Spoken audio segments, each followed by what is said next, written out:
저도 그런 것 같아요. 이제 노자의 이 도덕경 텍스트는요, 우리만의 텍스트가 아니에요. 세계인들이 함께 읽는 텍스트고, 라이프니츠니까 17세기부터 서양의 번역이 존재했다 그랬잖아요. 그러니까 서양인들의 도덕경 읽기 경험이 우리보다 훨씬 더 깊은 측면이 없잖아 있어요.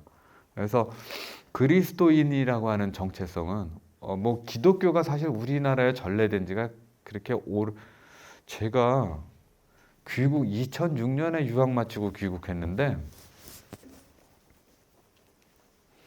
제가 이제 종교 철학 전공자라니까 외국에서 손님이 왔어요. 캐나다 맥길 대학의 전자공학부 교수하고 도서관 학과에 있는 교수님인데, 무슨 행사 때문에 한국을 왔다가 자기 이제 그 초청해준 교수한테 이런 부탁을 했대요. 나 한국에 왔으니까 한국 문화 체험을 하고 싶은데 템플스테이가 꼭 하고 싶다고. 그래서 날 보고 템플스테이 와서 통역해달래. 근데 저한테 부탁한 이 양반은 종교는 다 똑같은 종교인 줄 안 거야. 나는 종교 철학이라도 기독교 신학 쪽에는 조금 더 많이 알지만 불교는 잘 모르거든요. 근데 나보고 종교 철학 전공이라니까, 야, 너 종교 철학 전공이잖아. 가갖고 통역 좀 하라고. 그래갖고 하도 부탁을 하는 게 아니라 제가 좀 신세진 게 있어 갈 수밖에 없었는데, 맥길 대학의 그 전자공학부 교수 두 분하고 도서관학과 교수님을 갖고 템플 스테이 하는 프로그램이 한 곳에 있더라고요. 어딘가에 좀 먼 데로 갔어요. 마곡사 아세요 혹시요? 가갖고 제가 놀랬잖아요. 처음에 딱 가갖고 스님한테 이 절이 참 오래됐네요.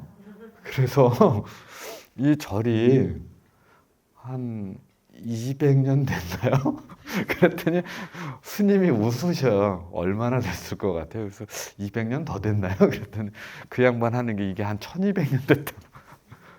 왜냐하면 제가 알고 있는 기독교는 한국에 온 지 200년 된 게 없거든요. 건물도. 이게 보통 웬만한 사찰은 1000년 넘어가는 거 우리나라에 꽤 여러 데 있더라고요.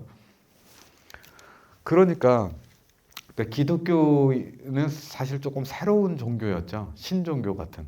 근데 이 신종교인들이 도덕경을 읽는다는 게 우리에게 무슨 의미가 있겠느냐. 그러니까 사실 웃긴 얘기죠. 스님의 도덕경 읽기 경험하면 우리 문화 전통 속에 오래된 건데, 그렇죠? 유학자가 읽는 것도 오래된 전통이 있을 테고. 근데 기독교인이 읽는 건 도대체 뭐야? 뭐 그런 생각이 들긴 하죠. 문학적으로 이런 얘기를 많이 합니다. 득의를 하면 공맹을 읽고 시리를 하면 노장을 읽는다.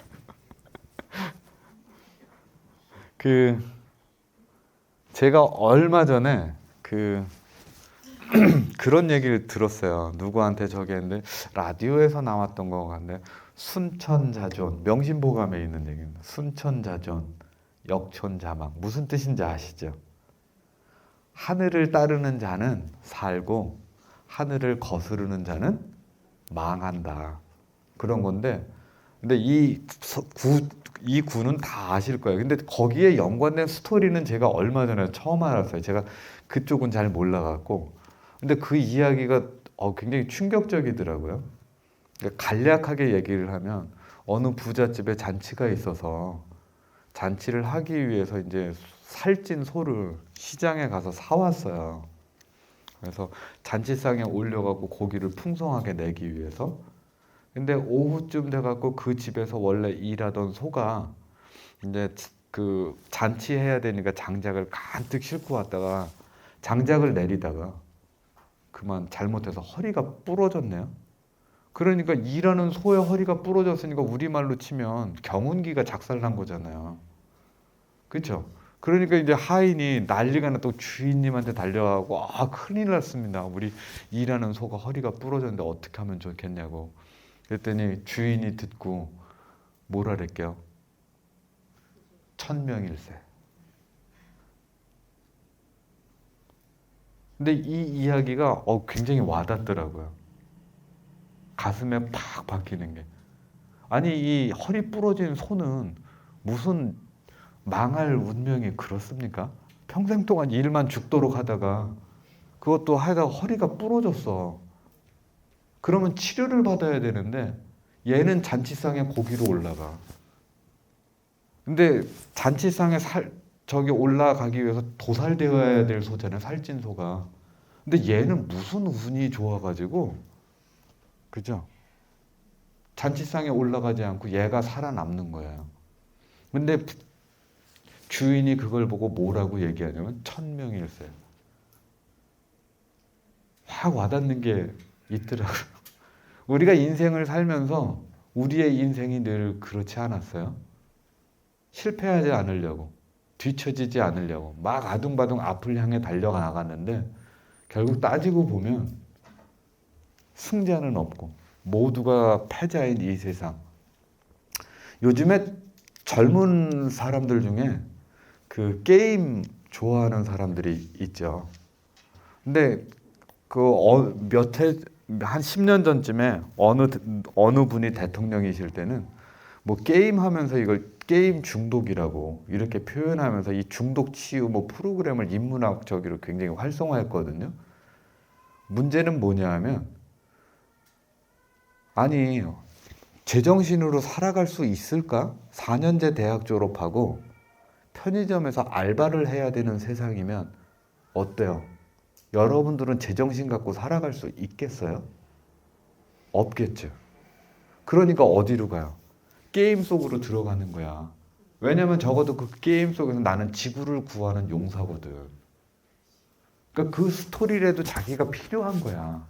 인생의 의미가 내가 이렇게 열심히 노력해갖고 결국 편의점 알바로 끝나는 인생일 것 같으면 그걸 내가 받아들이지 못하는, 그대로 있으면 나 미쳐버리니까. 그렇죠? 그러니까 그런 세상에서 사실은 뭐 그런 게 필요했던 거죠. 그들에게는. 그 천명도 그 비슷하잖아요. 근데 노자가 그래서 사람들한테 참 애틋한 것 같아요. 특히 무한 경쟁과 적자 생존의 세계라고 그러잖아요. 요즘에 우리 인생 참 처량합니다. 뭐 젊은 시절 끝나고 요즘에 취업도 어렵지만 취업해서 들어간다고 쳐. 뭐 현대, 삼성, 대기업 어디를 들어가지 다 들어갔다고 쳐. 언제까지 직장 생활할 수 있어요? 50? 한 30대쯤 들어가서 50이면 한 20년 직장 생활 하잖아요. 50부터 은퇴해갖고 보통 평균 수명 뭐 요즘에 한 85세 정도라고 그러더라고요. 그 은퇴 후의 기간이 훨씬 길어. 20년 직장 생활하고 35년 은퇴 후에 일 없이 살아가야 되는 세상이라면 이거 제정신으로 살기 어렵지 않습니까? 그죠? 그러니까 우리들에게 이 텍스트가 어떤 게 진짜 삶이야? 아둥바둥 살아가는 그 삶보다 대안의 삶이 없을까? 라고 하는 걸 일러주는. 한국 사람들에게는 그리스도인들에게는 이게 이렇게 읽혔어요. 함석헌이라고 하는 사람에겐 노자가 말하는 도가 생명으로 읽혔고요. 이현주 목사가 하는 그 텍스트에서는 도덕경이 자연의 책, 무위자연의 책으로 읽혔어요. 그리고 유영모라고 하는 분에게는 이게 무의 텍스트로 읽혔고, 그 무는 유영모 선생님의 용어로 얼라.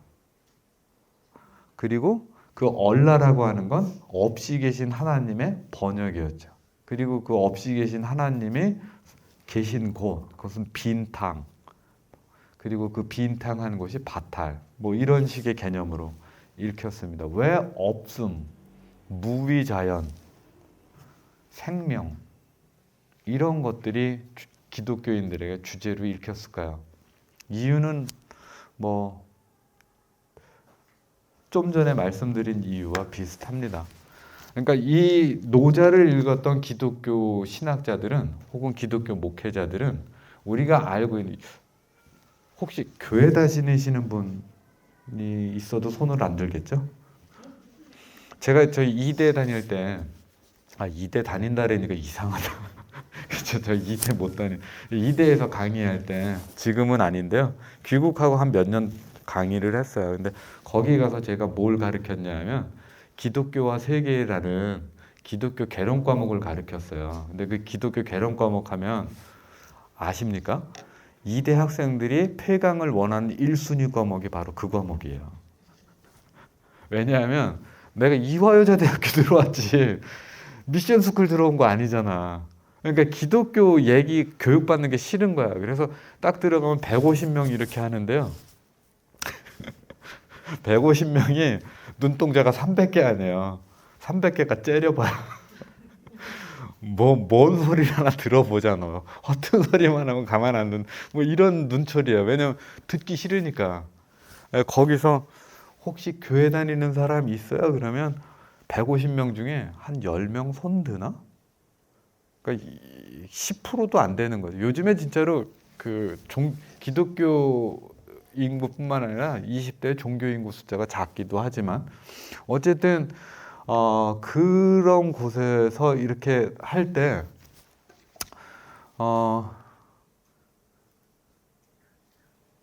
이 텍스트가 직접적으로 그랬던 건 아니고요. 그러니까 그런 곳에서 우리가 말하자면 기독교 이야기를 할 때는 기독교 전도하기 위한 이야기는 안 해요. 그러니까 거기서 하는 거는 우리들이 살아가면서 종교인들도 일부죠. 그걸 갖다 모두의 이야기로 할 수는 없죠. 그리고 그 종교 나만의 아이덴티티를 가지고 다른 사람들과 어떻게 관계해야 되는지에 대한 문제를 한번 좀 다루어야 되잖아요.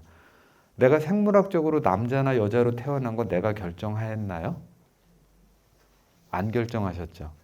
근데 혹시 남자나 여자로 태어난 게 부끄러우세요? 생각 안 해보셨어요? 혹은 사회적으로 차별을 받아서 그런 경험을 할 수는 있어요. 그렇지만 어쨌든 그건 바꿀 수 없잖아요. 그러니까 살면서 내가 남자나 여자라고 하는 건 뭐예요? 말하자면 내가 왜 나인지에 대해서 끊임없이 묻고 내가 말하자면 의미를 재구성하는 거잖아요. 그렇죠? 어떤 사람은 부유한 집에 태어났을 거고 어떤 사람은 가난한 집에 태어났을 거고 어떤 사람은 진짜로 모든 것이 제공되는 조건에 태어났을 거고 어떤 사람은 진짜 속된 말로 맨 땅에 헤딩하는 그런 척박한 환경에서 태어나서 아둥바둥 열심히 노력해야 되는 상황에 태어났을 수도 있고 어떤 사람은 하는 일마다 잘 풀려서 성공을 하고 어떤 사람은 아무리 노력하고 해도 안 되는 그런 인생을 살기도 하고 그러나 어떠한 형태를 살아가든지 간에 우리에게는 의미가 필요하잖아요. 인터넷 블로그에 나와 있는 노자의 일장인데요. 대부분 다 들으셨으니까 이거 일일이 다 안 읽어도 다 이거는 아시죠? 일장은 거의 그러니까 대략 인터넷 블로그에 보면 이제 근데 한 가지만 볼게요. 아까 우리가 이 텍스트를 읽을 때 어떻게 읽느냐에 따라서 텍스트가 달라진다 그랬잖아요. 보세요. 도라고 말할 수 있는 것은 항구적인 도가 아니고 그랬잖아요. 어느 한쪽의 해석을 따랐다는 걸 알 수 있으시죠? 그렇죠? 아까 상자를 뭘로 해석하느냐에 따라서 뜻이 달라진다 그랬어요. 그리고 무명천지 지시할 때도 여기서도 이 부는 뭐예요? 무는 천지의 시작을 일컫고 그랬죠. 근데 이거 말고 다른 읽기 방법이 있다고 그랬어요. 그죠? 그래서 누구든지 해석을 이렇게 할 수 있어요. 이거 자체가 잘못은 아니에요. 여기에 옳고 그름이 있을 수도 없어요. 자기가 원하는 대로 읽을 수 있어요. 중요한 건 이렇게 읽는 게 내 삶에 의미로 와 닿느냐라고 하는 게 중요한 거지. 나의 문제의식에 저게 대답이 되느냐. 그래서 고전적으로 이 노자의 똑같은 일장이지만 신현중의 구격에는 도를 도라고 할 수 있을 때 그것은 벌써 길이 변함없는 도가 아니요. 굉장히 시적이에요. 문학가 같죠. 저쪽은 유명한 김효옥 선생님의 번역인데 길을 길이라 말하면 늘 그러한 길이 아니다. 뉘앙스가 다르죠. 저분은 뭐예요? 상도의 상자를 뭘로 읽었을까요? 그러함으로 그냥 읽었어요. 그죠? 일상으로. 아까 그 인터넷 블로그에 이거하고 항구적인 도가 아니오라 다르죠? 그래서 이름을 이름 지으면 늘 그러한 이름이 아니다. 이름이 없는 것. 아까 구두점을 어디에 찍혔는지 금방 오시죠? 이쪽도 이름을 이름이라 할 수 있을 때 하면서 그렇게 했죠? 그래서 요 두 분의 거는 일단 뭐 일반적인 예고요. 오늘 우리들이 주로 봐야 될 거는 유영모의 이야기인데 유영모는 도덕격 1장을 이렇게 해석은 했습니다. 길 옳단 길이 늘 길 아니요. 잃을 만한 이름이 늘 이름이 아니다. 이름 없어서 하늘 당이 비롯고 이름 있어서 잘못의 어머니. 무로 늘 하고잡 없어서 그 야물이 뵙고 늘 하고잡이 있어서 그 돌아감이 보인다. 이 둘은 함께 나와서 달리 이르니 함께 일러가마 가마 또 가맘이 묻 야물매에 오래러라. 이해되시나요? 감사합니다. 솔직하셔서. 대부분 이런 데 와서 이렇게 묻잖아요. 이해되시죠? 그러면 대부분 네 그러고 넘어. 저는 그 위선이 참 사랑스러워요. 근데 분명히 모를 것 같은데 다 네 하고 이렇게 하는데 야 여긴 확실히 멋있네요. 감사합니다. 솔직해 주셔서. 저도 사실 이 뜻 몰라요. 그러니까 유영모의 텍스트는 지금까지도 아쉽게도요. 유영모는 한국이 낳은 아마 그 한글을 가지고 글을 썼을 때 그 영어로는 푼이라고 그래요. 말놀이 같은 거. 그러니까 영어에는 그런 얘기를 많이 해요. 그래서 샘플을 드리기가 갑자기 생각나는 게 없는데, 그러니까 발음이 같거나 그러니까 요즘에 이런 그 영어의 놀이가 있습니다. 영어로 responsibility 스펠링 아시죠? responsibility. 근데 요즘에 이제 윤리학자들이나 생태학자들이 이 responsibility를 이렇게 써요. responsibility. 빨리 읽으면 발음은 똑같아요. responsibility. 둘 다 똑같아요. 근데 responsibility 그냥 쓰면 뭐예요? 책임이라는 말이잖아요. 근데 responsibility라고 쓰면 뭐가 돼요? 응답 능력이 돼요. 그러니까 왜 기후변화와 생태위기를 말하는 사람이 이 단어를 이렇게 바꿔 쓰냐 하면 기후변화와 생태위기에 책임 없는 사람 나와보세요. 책임이 있으시죠? 그렇게 느끼세요? 그래서 뭘 하고 계세요? 재활용? 아니면 뭐 여러 가지를 하고 계시겠죠? 근데 우리가 재활용하는 쓰레기는 전체 쓰레기의 3%에 해당하는 생활 쓰레기예요. 97%의 쓰레기는 뭘까요? 재활용 안 되는 산업 쓰레기예요. 정말 필요한 건 뭐예요? 3%의 생활 쓰레기 재활용이에요? 아니면 97%의 쓰레기 재활용이에요? 못한다니까? 못하고 있어요. 정말 중요한 원자력 폐기물 처리 해요? 못해요? 못하죠. 근데 뭐 원자력 해야 된다 말아야 된다 말은 쉽지만 일단 전력 지금 현재 쓰고 있잖아요. 원자력 발전소 다 없애버리면 전력은 모자라는데 장기적으로 보면 없어야죠. 근데 전력은 어떡하고요? 전기차로 다 바꾼다면서. 아니 지금 내연기관차 전기차로 다 바꾸면 그 전력은 어디서 나오냐고요.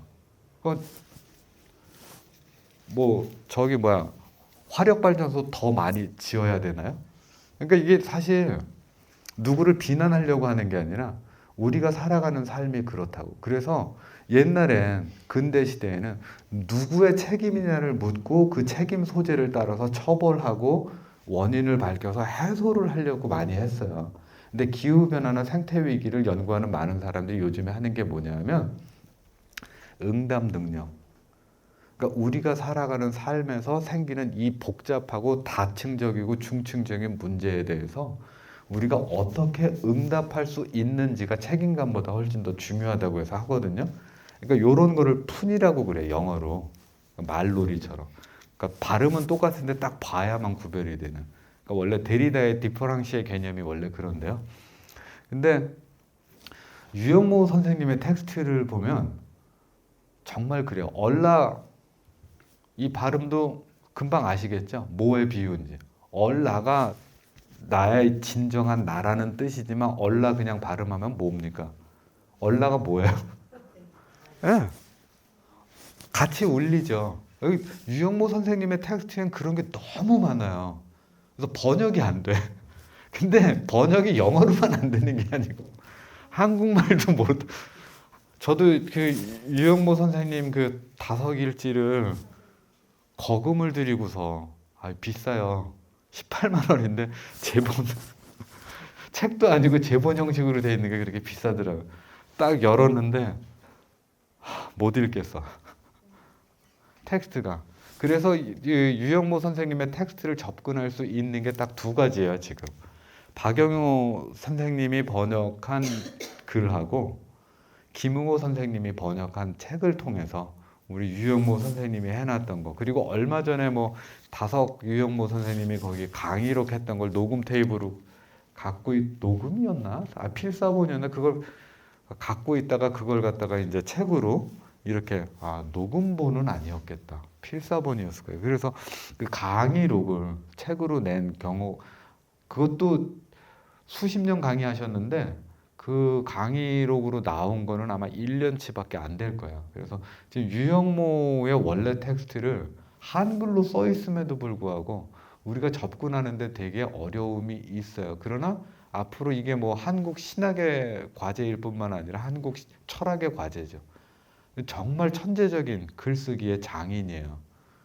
그래서 감히 뭐 어떻게 얘기할 수는 없는데 어쨌든 이 텍스트에 기반해서 함석헌 선생님도 유영모 선생님 제자고 박영호 선생님도 유영모 제자고 두 사람이 번역을 했거든요. 말할 수 없는 참은 늘 영원한 참이 아니다. 여기서 이분은 영원한이라고 읽었어요. 그죠? 근데 함석헌은 길 삼을 수 있으면 떳떳한 길 아니고 이름할 수 있으면 떳떳한 이름 아니다. 그래서 이름 없음이 하늘 땅의 이름. 보세요. 함석헌은 이름 없음이 하늘 땅의 비롯이라고 해석을 했고요. 여기 지금 박영호 번역 보세요. 없음의 님.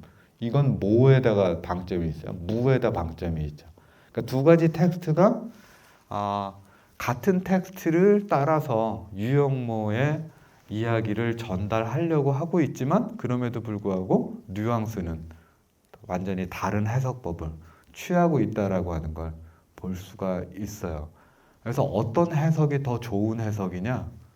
글쎄, 그거는 내가 어떤 문제의식을 갖고 있느냐에 따라서 달려 있겠죠.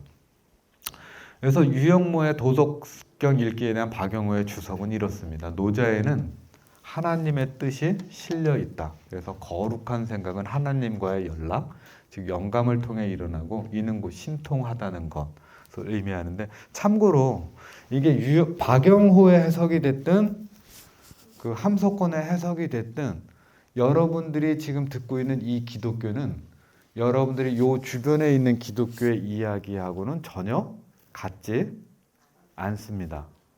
그러니까 물론 기독교는 같아요. 그렇다고 이건 사입이고 저건 정토 이런 얘기는 아니고요.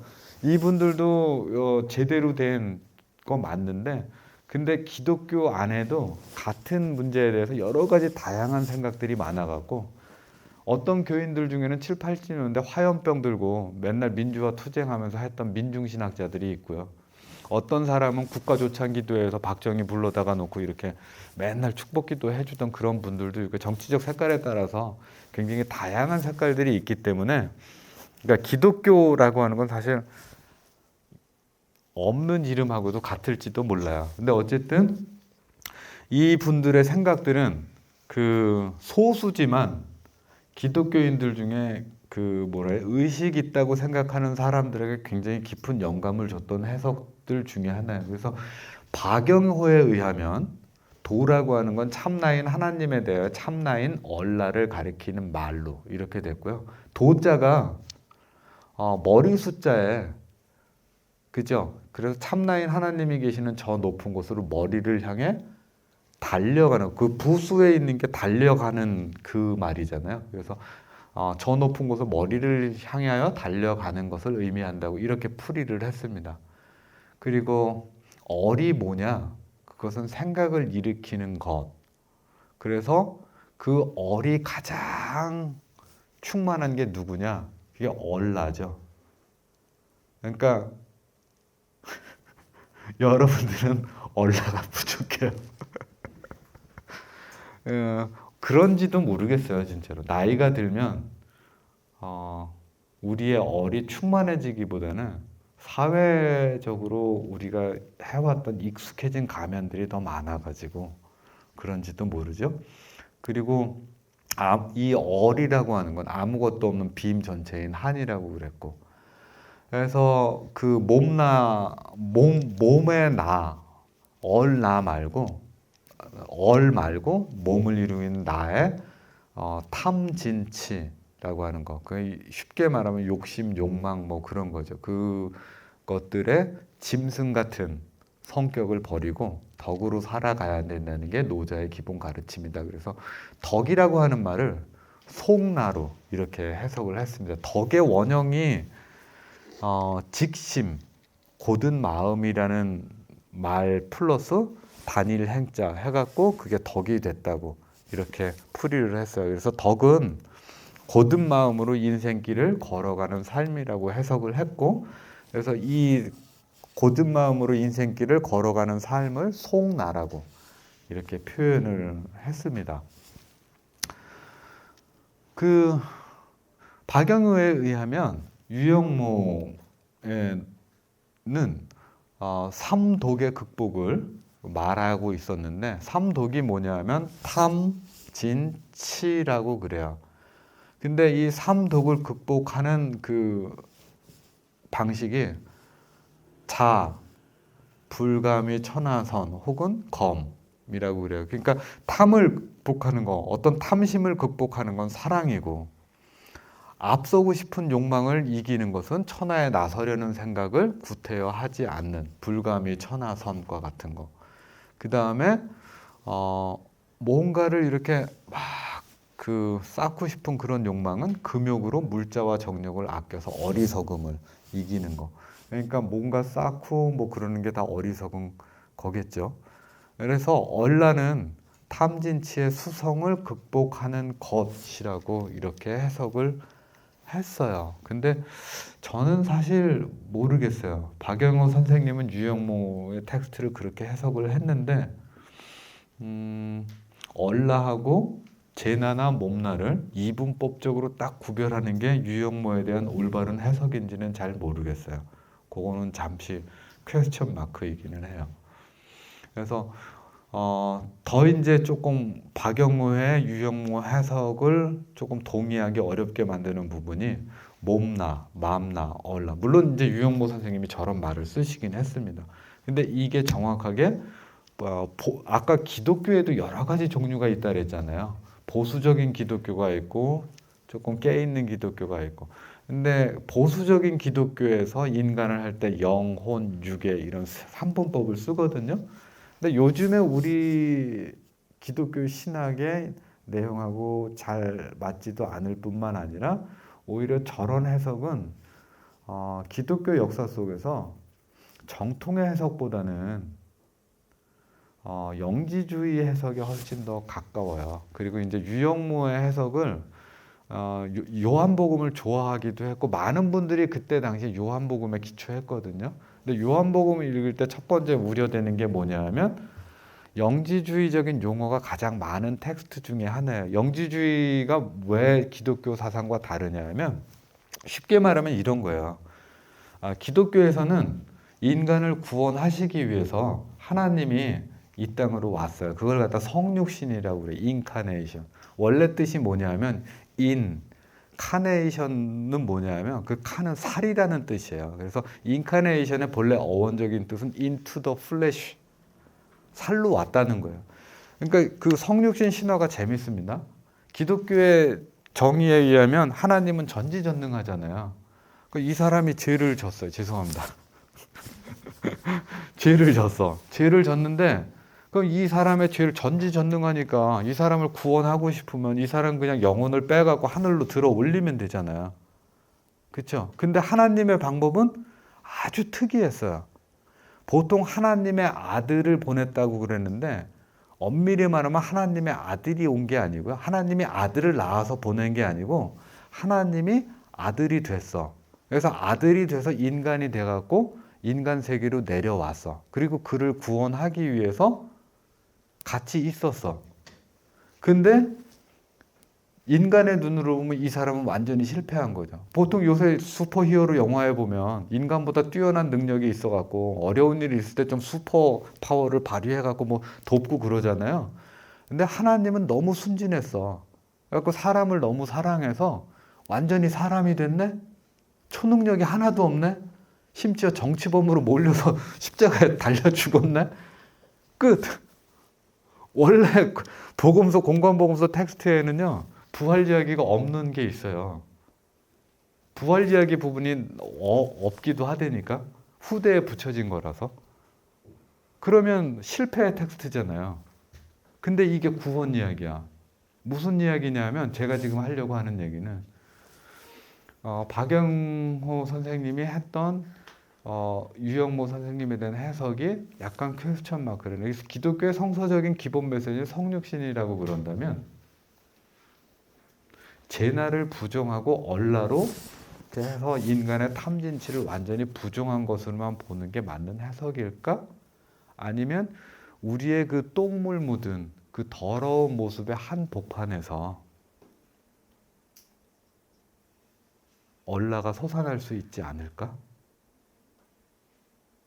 반드시 우리의 얼라라는 게 우리의 지저분한 모습을 다 씻어낸 순수하게 깨끗한 모습으로 그렇게 되어야 하는 걸까라는 퀘스천이 남죠. 저는 진짜 아름다운 게 그런 거 아닐까 싶어요. 처음부터 아름다운 건 아름답게 느껴지지 않죠. 우리가 아름다울 수 있는 건, 여러분 모두가 아름다울 수 있는 건 여러분 모두가 원래 완벽하기 때문은 아니잖아요. 그죠? 완벽하지 못했던 내 안에 이 삶을 아름답게 만들어갈 수 있는 잠재력이 나이에 상관없이 있기 때문 아닐까요? 여러분 이런 얘기 한번 잠깐 해드려도 좋을지 어쩔런지 잘 모르는데 잠깐만 할게요. 폴 바크 이리타라고 하는 사람이 있습니다. 혹시 이름 들어보신 분이 있나요? 폴 바크 이리타. 그럼 혹시 가소성이라는 이야기 들어보신 적이 있으세요? 되게 세련되셨다. 여기 전주에 와서 굉장히 놀라고 있습니다. 학생들한테 지금 대학교 이렇게 들어온 친구들한테 가소성이 뭔지 아니 너 그러면 모르는 사람이 되게 많아요. 왜냐면 이게 의학 용어거든요. 가소성이라고 하는 거는 플라스틱시리라고 하는 말은 이런 말입니다. 그러니까 우리가 원래 사람이 태어나면 다른 고등 유기체하고 다르게 몸하고 두뇌하고 이게 튠업이 잘 안 돼 있어요. 그러니까 말이나 소 같은 건 태어나서 한 2-3시간이면 뛰거든요. 근데 애 키워 보셨죠? 애 걷는데 얼마나 걸려요? 아장아장 걷는 게 1년. 그리고 조금 그냥 거들떠 내버려 두려면 몇 년? 3년. 근데 3년 뒀다고 그냥 둘 수는 없잖아요. 그죠? 조금 더 시간이 필요하죠. 왜 그렇게 오래 걸릴까요? 이유는 딱 하나예요. 우리의 두뇌가 중앙 센트럴 너브 시스템을 통해서 몸을 컨트롤하는 그것과 완벽하게 튠업이 안 돼서 태어나기 때문에 그래요. 그래서 이 두뇌가 자기가 갖고 있는 몸하고 이렇게 튠업하는 시기가 보통 만 2세 정도까지거든요. 우리나라로 한 3살이에요.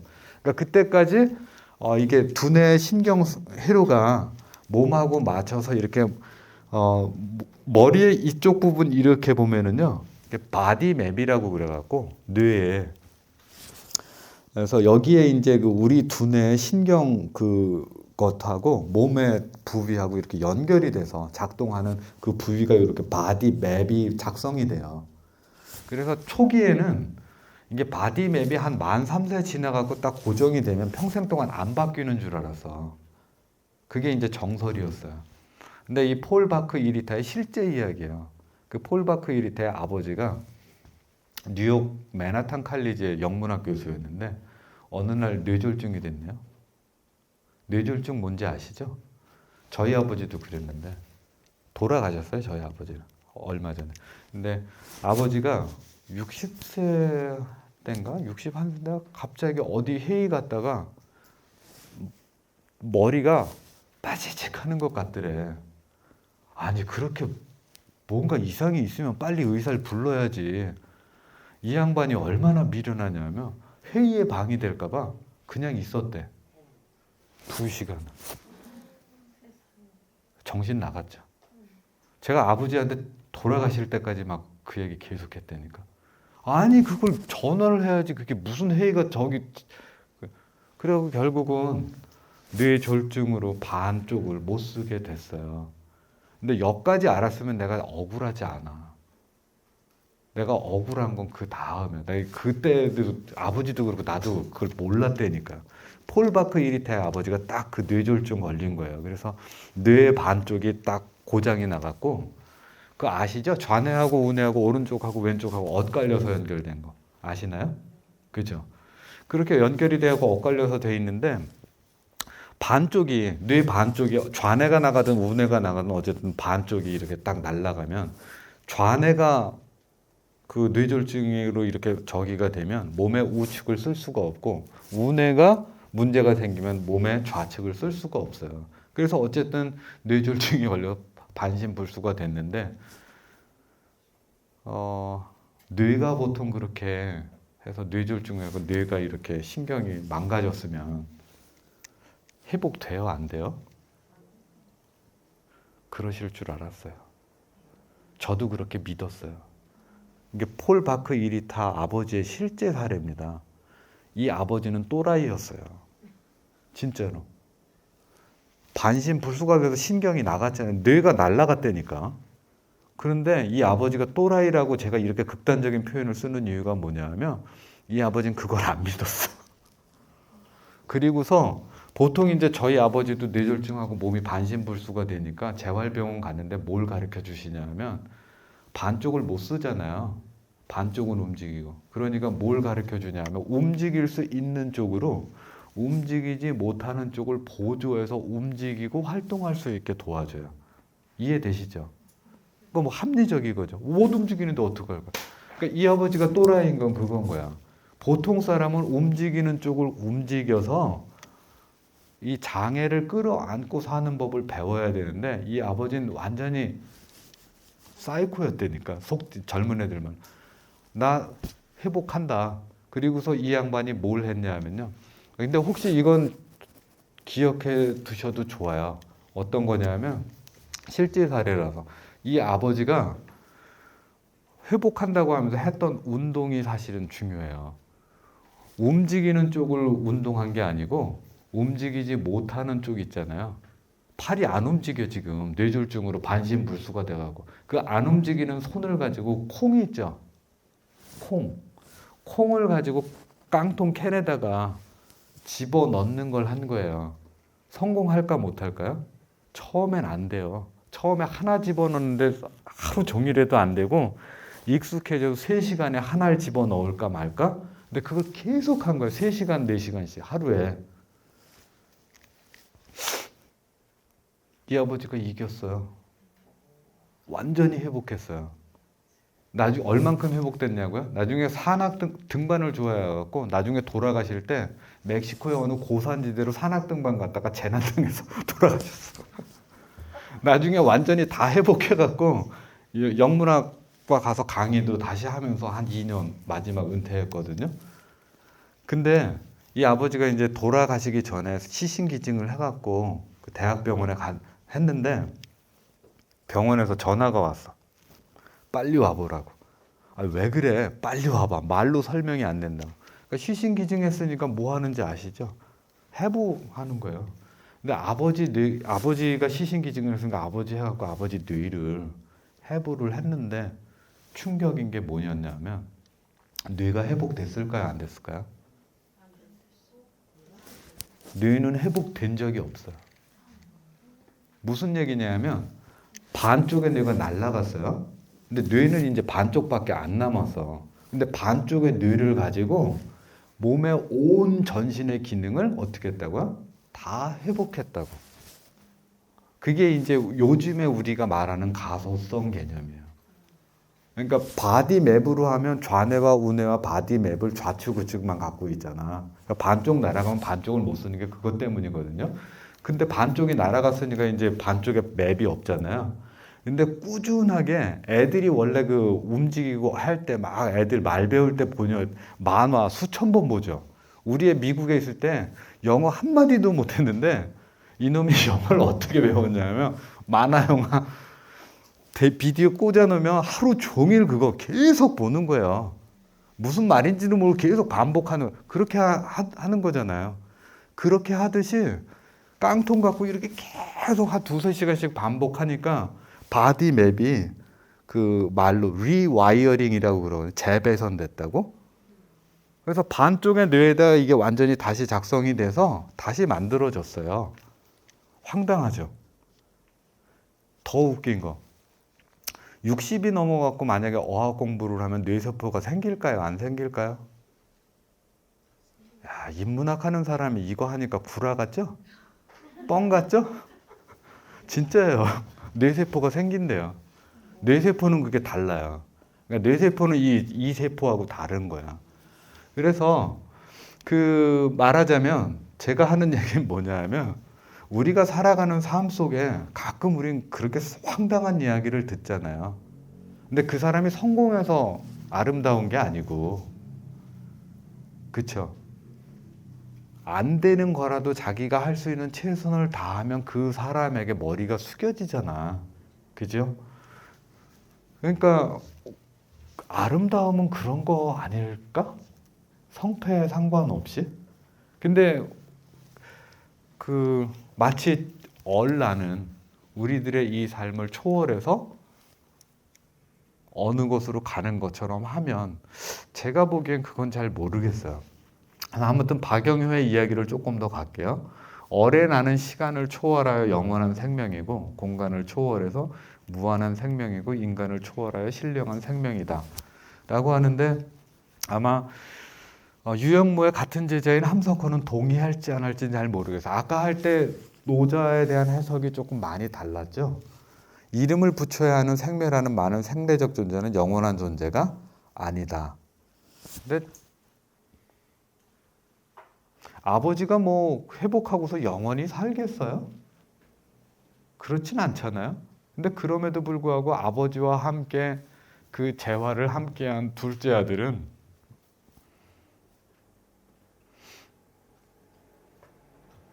기억이라는 게 그러지 않습니까? 기억이라고 하는 건 원래 영원한 거는 아니에요. 그렇지만 그 기억을 통해서 끊임없이 그러니까 우리의 기억이요. 여기서만 기억이 있는 게 아니고 이 기억은 알츠하이머 환자가 보통 여러분 생각엔 알츠하이머 걸리면 인생 끝났을지도 모르잖아요. 그렇게 여기시죠? 혹시 내가 치매 걸리면 어떡하나? 그런 생각 해보신 적도 있을 수 있잖아요. 나는 가끔 그런 생각 하는데 그러면 내가 그냥 확 결심을 해야 되나? 이런 생각도 하는데 근데요 놀랍게도요 알츠하이머나 치매 환자가 생각보다 정상 생활을 하는 경우가 많대. 어떻게? 귀가 쫑긋하시는 거죠 지금? 쫑긋해도 괜찮아요. 어떻게 하냐 하면 그 알츠하이머 환자인데 중요한 건 내가 알츠하이머 환자라는 사실을 받아들일 수 있어야 돼요. 내 아픔을 받아들일 수 있어. 그러면 자기가 기억력이 안 되는 걸 알잖아. 그러면 자기가 오토라고 하는 환자의 이야기인데요. 자기가 할 일을 적어 종이에다. 그리고서 자기가 기억 못할 걸 아니까 이거를 자기가 다니면서 제일 많이 눈에 보이는 냉장고 문 앞에 같은 데다 이렇게 딱 붙여놔요. 자고 나면 기억이 나요, 안 나요? 아무것도 기억 안 나죠. 그러나 여기 내 손으로 썼잖아. 그러니까 내일 뉴욕 모마 박물관 가서 뭐 무슨 작품을 보고 그것을 가지고 와서 감상평을 써야 된다. 그러면 그걸 메모를 보고 가갖고 그걸 하는 거예요. 쉽죠? 정상인 되게. 아니 근데 알츠하이머 환자도 정상이죠. 우리가 지금 정상과 비정상을 하는 구분하는 편견이 그래서 그렇죠. 근데 요점은 여기서 그럼 이 오토라는 환자가 갖고 있는 노트북은 무슨 역할을 할까요? 조금 더 요즘에 외장 하드, 그러니까 외장 메모리 장치, 그렇죠? 여기서 제일 젊으신 분 전화번호 몇 개 외워요? 전화번호. 저렇게 좀 생각하면서 나오는 대답일 경우에는요, 5개 못 외울 가능성이 높아요. 몇 개 외우세요? 전화번호. 네. 전 제 것만 외웁니다. 네? 전 제 것만 외웁니다. 실망하실 필요 없어요. 저도 1개, 2개? 근데 외울 필요 있어요? 그치. 여기 있잖아요. 그죠? 여기 있는 걸 왜 여기다 넣어? 그러니까 우리가 요걸 요즘 말로 뭐라고 그러냐면 연장된 정신이라고 그래요. 두뇌가 디지털 기기와 뭐 했다고? 연장됐다고. 그래서 우리가 이렇게 사이보그로 살아가는 거예요. 여러분들 여태 본인이 생물학적인 인간이라고 생각하고 여기 오셨죠? 여러분은 이미 사이보그예요. 사람은. 근데 인간의 고유한 능력인지도 몰라요. 근데 제가 하려고 하는 얘기는 뭐냐면 그 외부 장치를 활용해서 우리가 가지고 있는 생물학적인 능력의 한계를 벗어나서 이렇게 연동해서 살아갈 수도 있잖아요. 장애를 안고 있어도. 제 얘기가 그거예요.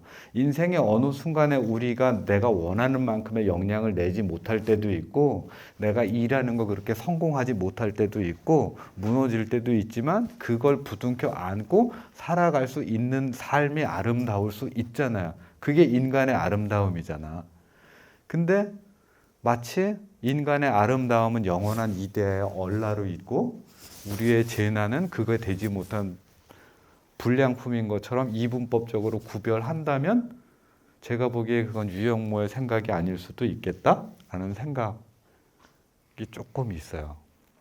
그래서 이건 다 설명드린 거예요. 그래서 뭐 박영효도 뭐 이게 공즉시색 색즉시국의 의미라고 자기의 해석이 그렇다 그랬는데 내가 보기에 이 양반은 반야심경을 혹시 잘못 이해한 것 아닌가 싶긴 하고. 그래서 근데 어쨌든 유영모는 이런 말을 했습니다. 이 몸은 참나가 아니다. 참나를 실은 수레라고나 할까? 어레 나는 보이지 않지만 있다는 것을 알아야 한다. 이 어레 나는 예수의 얼라와 석가의 얼라가 한 생명이다. 라고 하는데 저는 얼라하고 제나가 구별된다는 건 맞는 것 같아요. 근데 제 생각에 도가도 비상도 명가명 비상명 뭐 이런 얘기를 할 때 우리가 하게 되는 그 도와 도는 뭐라 그럴까?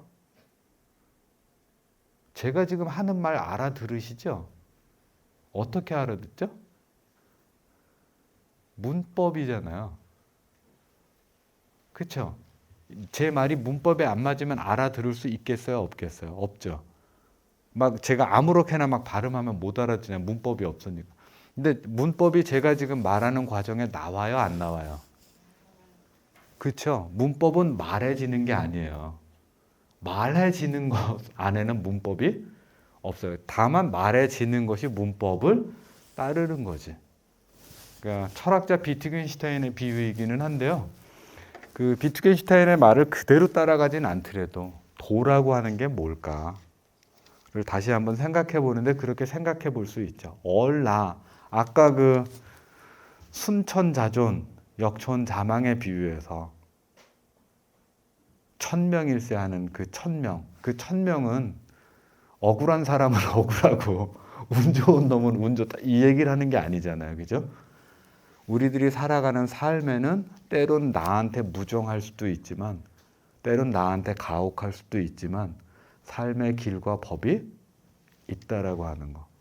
안타깝지만. 근데 그럼에도 불구하고 내가 지독히 운이 없는 인생을 살아가고 있는 것처럼 생각되지만 거기에 내가 루저로 무릎 꿇지 않고 내 삶의 본연의 도를 찾아낼 수 있는 멋 전 그게 진짜 아름다운 멋이지 않을까라는 생각을 해봤습니다.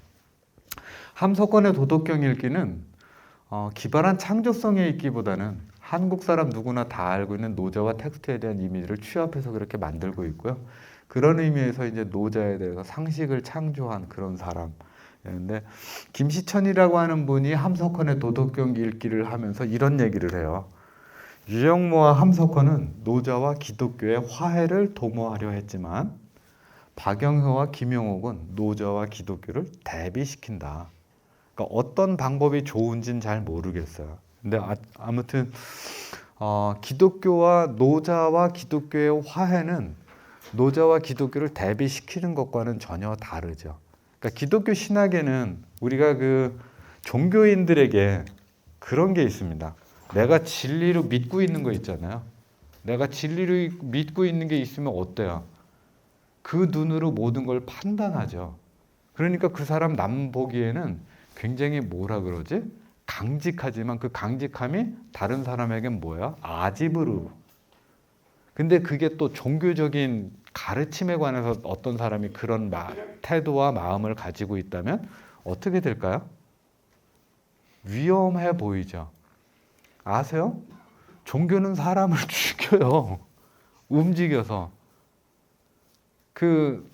제가 유학할 때가 2006년에 제가 졸업을 했거든요. 박사과정을. 2000년도에 박사과정 들어가서. 그러니까 2001년도에 박사과정 9월에 시작이 됐는데 2001년도 10월에 9월에 무슨 일이 있었는지 아시죠? 2001년도 제가 일단 뉴욕에 9.11이 있었잖아요. 그러니까 어느 날 갑자기 화요일 날 교수가 들어와서 얼굴이 하얘진 거야. 어떻게 해야 되나. 그래가지고 했는데 잠깐 제가 시간이 지난 몇 분까지죠?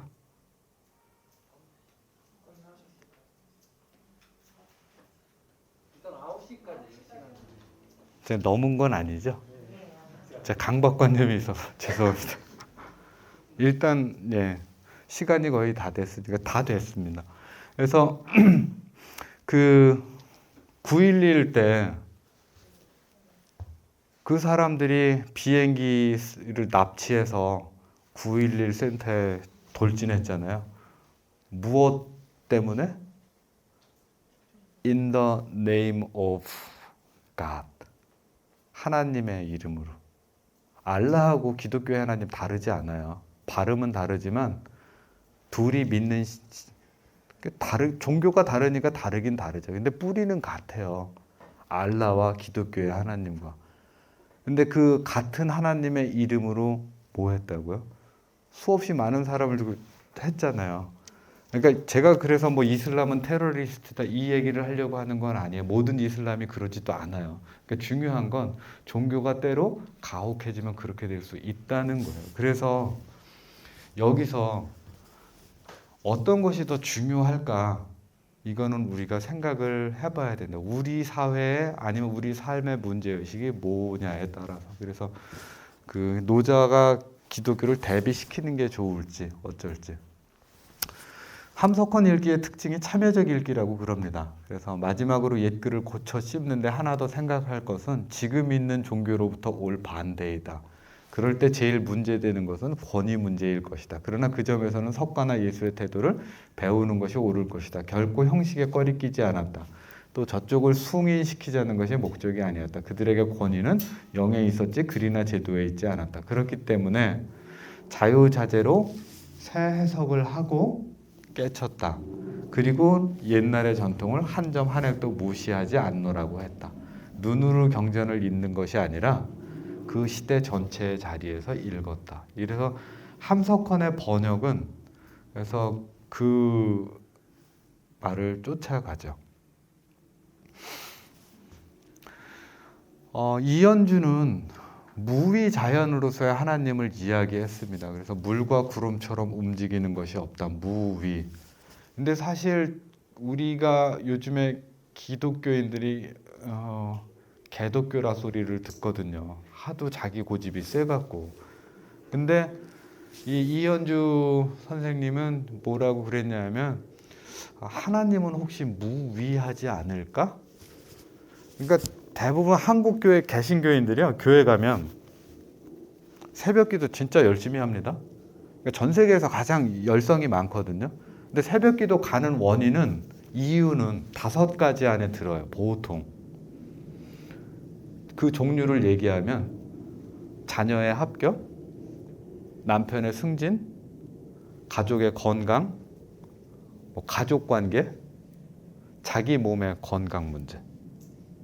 그래서 조금 확장하면 10개 안에 들어요. 근데 재밌는 거, 그렇게 새벽 기도를 열심히 가는데 하나님을 만나러 가는 사람은 저 못 본 것 같아요. 그러면 이게 옛날에 정한수 떠놓던 그 모습하고 뭐가 다를까? 그러니까 이 제가 얘기하려는 건 기독교를 비웃으려는 게 아니고, 기독교인들이 하려고 하는 신앙의 태도가 보통 뭔가를 계속 쌓고 인생에서 뭔가를 성취하고 그런 성취를 도와주기 위한 어떤 주문처럼 그걸 말하는데, 이현주는 뭐냐 하면 하나님은 그런 하나님이 아닐 수도 있어. 하나님은 우리에게 그런 모든 걸 이루어주는 하나님이기보다는 무위의 하나님이지 않을까? 라고 하는 이야기를 했어요. 그래서 반자 얘기 아까 했잖아요. 그래서 그 이현주는 이 반자가 돌아가는 것이 도의 움직임이다. 그래서 부정의가 정의가 되고 악한 것이 선한 것이 되고 불법이 원칙이 되는 뒤집혀진 세상에서 반자란 뭐냐? 그 뒤집혀진 것을 본래대로 바로 잡는 게 반자가 아닐까?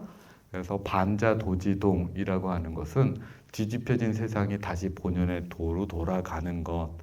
그래서 하나님의 공의가 하수처럼 흐르는 것. 그게 반자도지동의 의미라고 이렇게 해석을 했는데, 아까 박영은은 이걸 반자를 회개라고 이야기를 했어요. 그래서 그 몸나에서 얼라로 거듭나기 위해서 우리의 죄를 고백하는 것, 그걸 반자라고 했는데, 아까 제가 반자를 거꾸로 얘기할 수 있다고도 그랬죠. 반자를 저항하는 걸로. 실제로 성경에는 만약에 반자가 되돌아가는 게 아니라 저항하는 자라면 이런 말도 가능할 거예요. 하나님께서 세상에 천한 것과 멸시받는 것과 없는 것들을 택하사 있는 것을 폐하려 하시나니라고 써 있거든요. 여기서 없는 것이라고 하는 것을 표현하는 말이 things that are 오타네요. not이라고 하는 말이 쓰여진다. 그게 빠졌어요. things that are not는 문자 그대로 번역하면 없는 것들이에요. 없는 것들은 무슨 말이에요? 없는 것들은 진짜 없는 거죠. 없는 사람, 뭐 비존재, 그런 얘기 하지 않습니까? 이현주의 맥락에서 같은 말이겠지만 우리 시대의 진리는 뭘 의미할까요? 제 생각에는 없는 사람이 우리 시대의 진리 아닐까 싶어요. 무슨 얘기냐 하면 없는 사람의 그 실존의 모습에서 우리 시대의 우리 사회가 갖고 있는 시스템의 진짜 진실을 볼 수가 있어요. 있는 사람들에겐 안 보여요. 왜냐하면 그들은 시스템에 잘하고 있는 거잖아. 말하자면 없는 거, 아니면 을지로 역 앞에 노숙자들, 그건 뭐예요? 우리 시스템의 구멍이잖아요. 우리 시스템이 어디가 잘못되어 있는지를 보여주는 자리니까 그 자리가 시스템의 진리가 될 수가 있겠죠. 그런 의미에서 이제 노자를 그 기독교인들은, 많은 사람들이 무위자연으로 읽든지 아니면은 도를 생명으로 읽든지 아니면은 그 하나님을 없이 계신 하나님으로 읽고 얼라로 읽든지 간에 그렇게 했던 것 같아요. 우리가 갖고 있는 기존의 지식을 내려놓고 새로운 것들, 새로운 시작을 할 수 있는 계기로 노자의 도덕경을 이렇게 읽어 나갔던 것 같아요. 아직까지 이 얘기는 완결될 수 없고, 아직 뭐 노자를 읽고 있는 신학자나 기독교 목회자가 뭐 이분들만 있는 것은 아니기 때문에 결론적으로 이렇다라고 말하기는 어렵지만, 그러나 노자가 우리들의 문화에서 했던 역할과 노자가 기독교인들에게 했던 역할은 같은 것 같아요. 뺄셈의 무게. 우리가 갖고 있는 지식을 내려놓고 포기하려는 게 아니고 새로운 것을 뭐 받아들이라는 얘기도 아니에요. 우리가 지금까지 배워왔던 모든 걸 다 내려놓고 새롭게 출발할 수 있는 용기. 아까 좀 전에 가소성 이야기를 설명드린 게 그렇습니다.